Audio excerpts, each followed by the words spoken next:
Hello everyone.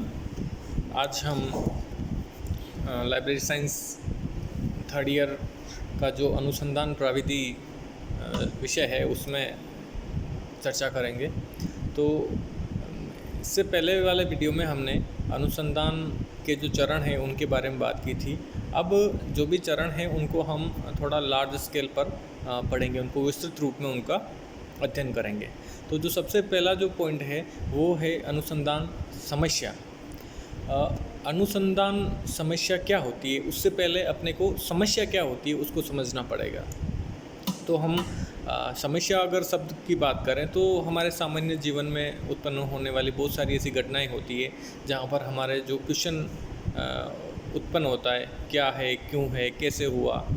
तो ये सब चीज़ें जो जब हम जीवन की जो घटनाएं हो रही होती है उसमें बहुत सारी ऐसी चीज़ें आती है जो कहीं ना कहीं प्रश्नवाचक या फिर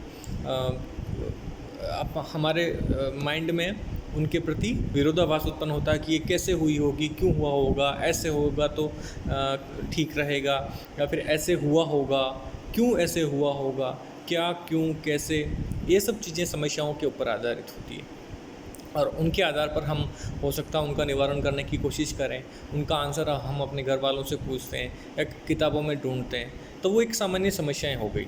अब जब इस अनुसंधान में समस्या को देखा जाए तो अनुसंधान, जब हम किसी विषय क्षेत्र में अनुसंधान करना चाहते हैं तो अनुसंधान पूरा उस अनुसंधान की समस्या के ऊपर ही आधारित होता है। अनुसंधान किसी न किसी समस्या के ऊपर ही होता है। बिना समस्या के हम अनुसंधान नहीं कर सकते, क्योंकि अनुसंधान का जो प्रथम पहलू है, जो प्रथम पायदान है, वो अनुसंधान की समस्या है। आखिर जो हम अनुसंधान कर रहे हैं वो क्यों कर रहे हैं। तो इसके लिए अपने को अनुसंधान की समस्या को समझना ज़रूरी है।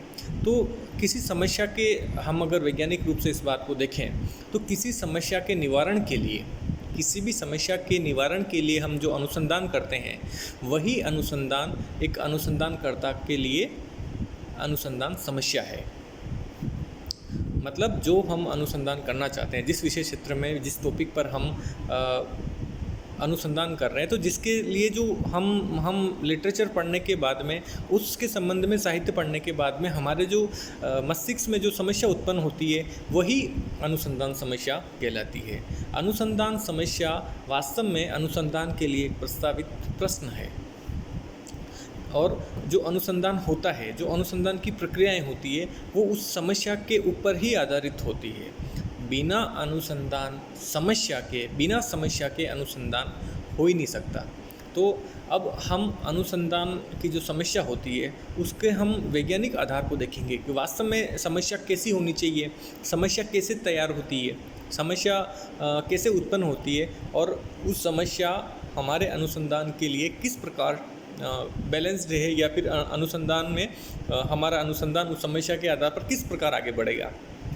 तो अनुसंधान समस्या को हम देखते हैं। सबसे पहली जो बात है अनुसंधान समस्या की, तो उसके कंपोनेंट क्या है, क्या क्या घटक है, उसके ऊपर हम बात करेंगे। तो सबसे पहला तो अनुसंधान समस्या के लिए हमें लिटरेचर को पढ़ना पड़ेगा, उस विषय क्षेत्र के संबंधित, उसके संबंधित जितने भी रिसर्च हुए हैं या फिर जो भी शोध हुए हैं अब तक, उन सब का अध्ययन करना पड़ेगा। अध्ययन करने के बाद में हमें पता चलता है कि वास्तव में जो अब तक अध्ययन हुए हैं या अब तक इसके ऊपर ज्ञान उपलब्ध है, उस ज्ञान में इस बात की कमी है, या जो रिसर्च हुआ है उस रिसर्च को इतना और बढ़ा दे आगे, या उस रिसर्च को इस तरफ मोड़ दें, तो ज्ञान उस संदर्भ में हमें काफ़ी ज्ञान की प्राप्ति होगी।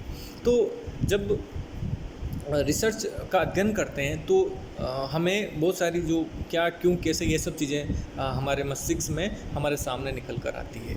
तो सबसे पहली बात तो अनुसंधान समस्या के लिए हम जब अनुसंधान करते हैं, या हम व्यक्तिगत रूप से करें, समूह के रूप में करें, तो हमारे लिए सबसे पहली अनुसंधान समस्या जो होती है, तो हम जो समस्या को लेकर हम शुरुआत करते हैं तो हम अनुसंधान के उपयोक्ता या अनुसंधान के कंज्यूमर कहलाते हैं, उपभोक्ता कहलाते हैं। तो सबसे पहला कि हमें एक अनुसंधान का उपभोक्ता बनना है, हमें किस प्रकार समस्या को तैयार करना है और उसके लिए हमें किस किस प्रकार के अध्ययन करना है। दूसरी बात ये कि समस्या जो हम तैयार कर रहे हैं वो वास्तव में मौलिक होनी चाहिए, हमारी इच्छा शक्ति के ऊपर आधारित होनी चाहिए। बिना इच्छा शक्ति के आप कोई अनुसंधान समस्या उत्पन्न नहीं कर सकते हो। और समस्या रिवेलेंट होनी चाहिए। हम ऐसा नहीं कह सकते हैं कि खाना खाने के बाद में भूख क्यों नहीं लगती। अरे भाई, खाना खाया है तो भूख कहाँ से लगेगी। समस्या ऐसी मतलब रिलेवेंट के ऊपर आधारित होनी चाहिए जिससे कि वास्तव में ज्ञान को बढ़ावा मिले, जो पहले का जो ज्ञान है वो पुनर्स्थापित हो, उसमें पुनर्सत्यापन हो, और समाज की जो समस्याएं हैं, वर्तमान जो समस्याएं हैं, उनके ऊपर आधारित हो।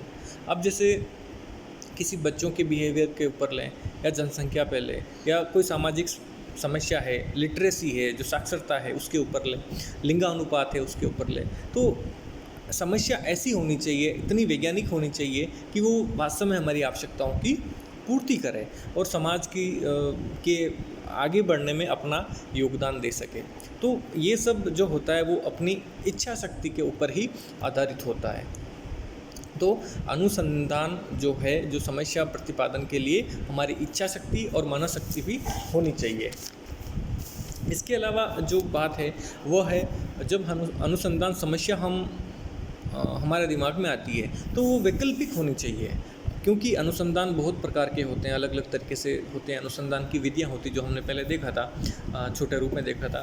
तो जो हम समस्याएं हैं वो वैकल्पिक होनी चाहिए। हम किसी एक उस समस्या को निवारण करने का कोई एक ही रास्ता ना अपनाएं।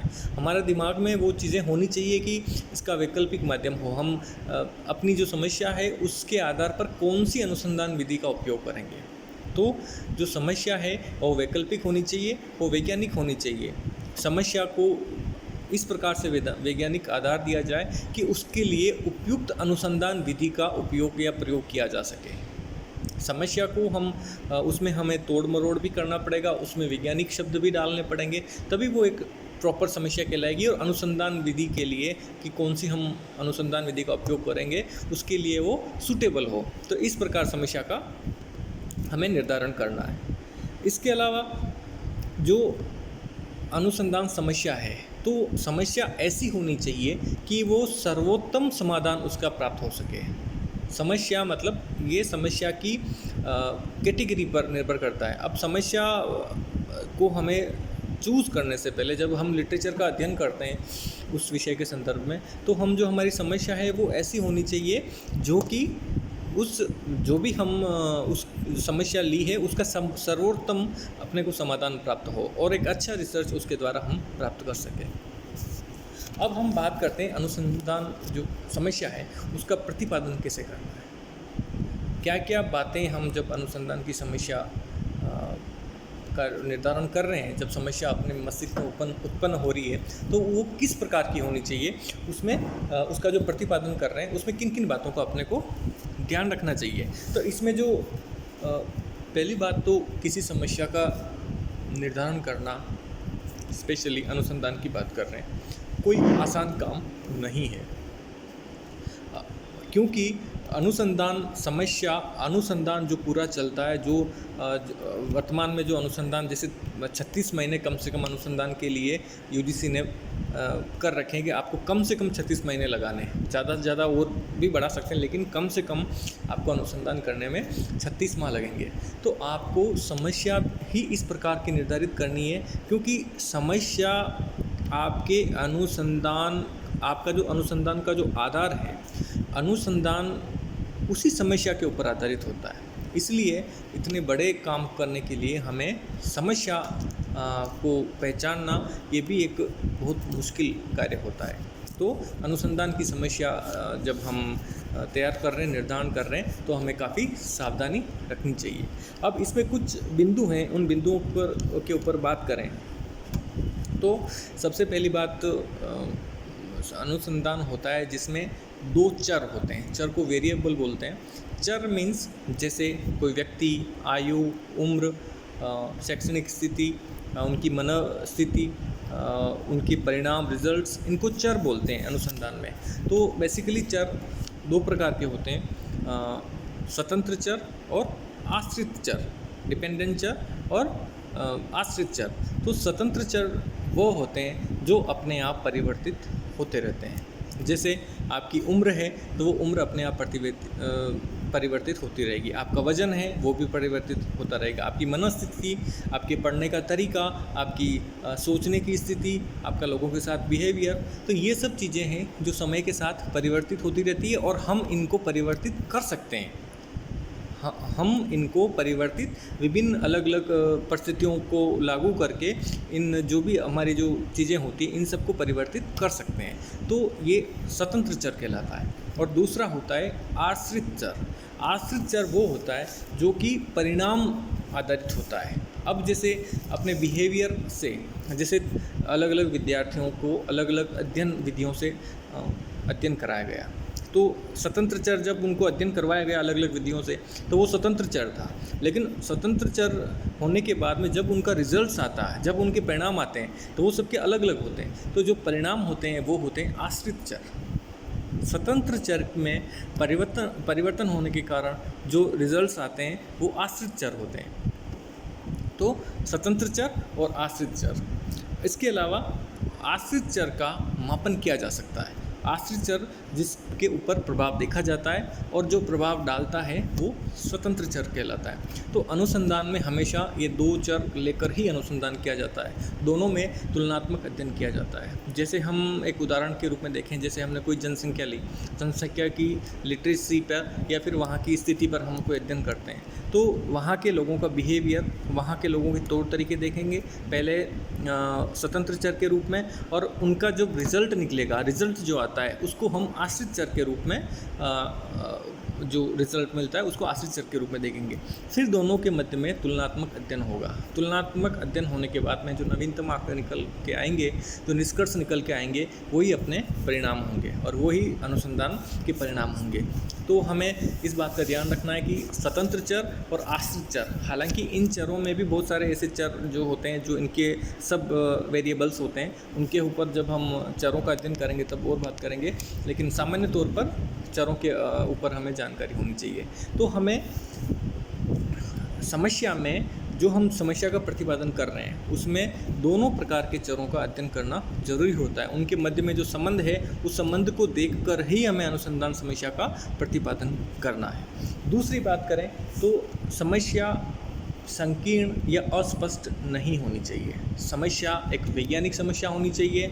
समस्या का आकार भी इतना बड़ा नहीं होना चाहिए कि जिसका अनुसंधान करते हमें सालों साल लग जाए, और अनुसंधान का आकार इतना भी छोटा नहीं होना चाहिए समस्या का कि हम कुछ समय में कर ले, जो कि अनुसंधान की जो कसौटी है उसके ऊपर खरी ना उतरे। इसके अलावा हम बात करें तो अनुसंधान समस्या ऐसी होनी चाहिए जो मानव जाति के विकास और कल्याण के लिए काम करे।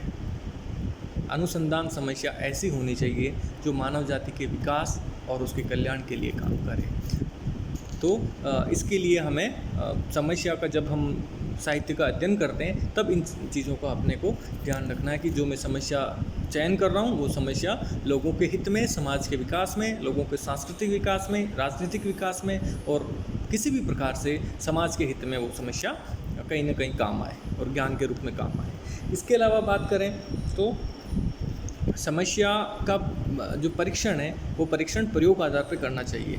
हम जो पायलट अध्ययन करते हैं तो पायलट अध्ययन का यही अर्थ होता है कि हम सबसे पहले उसका, क्या हम जो काम कर रहे हैं वो सही कर रहे हैं, क्या हम रिसर्च कर रहे हैं वो सही कर रहे हैं, तो उससे पहले हम उसका पायलट अध्ययन करते हैं। तो वैसे समस्या का भी हमें उसका पायलट अध्ययन करना चाहिए, और जो अनुसंधान करता है, जो पहले से जिन्होंने अनुसंधान किया है उस विषय क्षेत्र में, उनसे भी अपने को चर्चा करनी चाहिए, ताकि अपनी जो समस्या है वो समस्या एक निर्धारित समस्या हो, एक वैज्ञानिक समस्या हो, और फिर बाद में जाकर हमारे अनुसंधान में कोई कमी रह जाए या कोई समस्या उत्पन्न हो, ऐसी समस्या नहीं होनी चाहिए। इसके अलावा हम बात करें तो मौलिकता अनुसंधान का आधार है। हमारी समस्या किसी दूसरी समस्या से मिली जुली नहीं होनी चाहिए। हमारी समस्या बिल्कुल ही मौलिक होनी चाहिए, बिल्कुल ही फंडामेंटल होनी चाहिए। सेंस इसका ये है कि जब हम अनुसंधान करते हैं तो उसके संबंध में जो साहित्य पढ़ते हैं या फिर उसके संबंध में जो पूर्व रिसर्च हो चुके हैं, जो अनुसंधान हो चुके हैं या जो अनुसंधान प्रोग्रेस में है, उनको अध्ययन करते हैं, तो उन अध्ययन के आधार पर जो हमारी जो क्वेरी निकलती है, जो हमारी जो समस्या निकलती है, वो सबसे अलग होनी चाहिए। ऐसा ना हो कि हमारी समस्या किसी पहले कोई अनुसंधान हुआ है उस संबंध से उससे समानता रखती हो। हाँ, उस अनुसंधान में संशोधन कर सकते हैं हम, लेकिन सेम जो पहले अनुसंधान हुए वैसी नहीं होनी चाहिए। इसके अलावा हम बात करें तो शोधार्थी को अपनी रुचि के अनुकूल समस्या का निर्धारण करना चाहिए, न कि किसी दबाव में या किसी साहित्यिक अध्ययन के आधार पर। मतलब अपनी जो व्यक्तिगत रुचि है, अपना जो विवेक कहता है, विवेक के आधार पर उस समस्या का चयन करना है और उसी प्रकार विवेक के आधार पर और अपनी रुचि के आधार पर लिटरेचर या फिर जो भी रिसर्च आर्टिकल्स या पुराने जितने भी अनुसंधान हुए उनका अध्ययन करना चाहिए और समस्या का प्रतिपादन करना चाहिए रुचि के आधार पर, न कि किसी दबाव में या फिर किसी और आधार पर। इसके अलावा बात करें हम तो जो पूर्व अध्ययन किए गए उनकी जानकारी भी अपने को रखनी चाहिए। जो उस अनुसंधान के संदर्भ में जो हमारी समस्या है उसके संदर्भ में जो पूर्व अध्ययन हुए उनका भी अपने को ध्यान रखना चाहिए। इसके अलावा समस्या ऐसी होनी चाहिए जो श्रम, धन और समय तीनों की बचत करे। हम समस्या कोई बड़ी ले लेते हैं और बड़ी समस्या को वापस हम जब अनुसंधान करते हैं तो उसमें धन का भी काफ़ी व्यय होता है, समय का व्यय होता है और समय और धन और श्रम काम भी आपको बहुत दौड़ भाग और करनी पड़े और सालों साल तक वो अनुसंधान अपना पूर्ण नहीं हो पाता है। तो ऐसी स्थिति में वो अनुसंधान का कोई अर्थ नहीं निकलेगा। हम पूरा अपना जीवन बिता देंगे तो भी हम किसी फाइनल निष्कर्ष पर नहीं पहुंच पाएंगे। तो हमें ऐसी विधियों का लेना है, ऐसी विधियों का उपयोग करना है और ऐसी समस्या का प्रतिपादन करना है जो कि एक अनुसंधान की जो कसौटी है उसके ऊपर खरी उतरे और जिसमें कि हमारे पास जो अवेलेबल जो साधन हैं, जो उपकरण हैं अनुसंधान के, उन अनुसंधान के उपकरणों का उपयोग करके उस अनुसंधान को पूरा किया जा सके। तो हमें जो अपनी जो स्थानीय आवश्यकता है या स्थानीय परिस्थितियां हैं उस आधार पर अनुसंधान विधि का चयन करना चाहिए, अनुसंधान विधि का चयन कर अनुसंधान समस्या का चयन करना चाहिए। इसके अलावा कुछ गुड एवं हार्ट करके वैज्ञानिक थे, गुड एंड हार्ट, तो उन्होंने भी कुछ पॉइंट्स बताए हैं अनुसंधान समस्या किस प्रकार की होनी चाहिए। तो कुल मिलाकर बात यही है कि जो हमने अभी बात की है कि जो समस्या है वो मौलिक होनी चाहिए, रुचिपरक होनी चाहिए, समय धन श्रम की बचत करे और समाज के लिए वो ज्ञान का काम करे, समाज के उत्थान में काम करें। तो उनके द्वारा जो बताए गए जो पॉइंट हैं वो भी यही है जो मैंने बताए। तो कुल मिलाकर जो अनुसंधान समस्या का हम प्रतिपादन कर रहे हैं, तो जब अनुसंधान समस्या तैयार कर रहे हैं तो वो रिवेलेंट होनी चाहिए, वर्तमान समस्याओं से जुड़ी होनी चाहिए, हमारी सभी कसौटियों पर खरी उतरनी चाहिए और वैज्ञानिक होनी चाहिए। तो ये अनुसंधान समस्या की बात है। अब इसका हम सीमांकन नेक्स्ट वीडियो में करेंगे।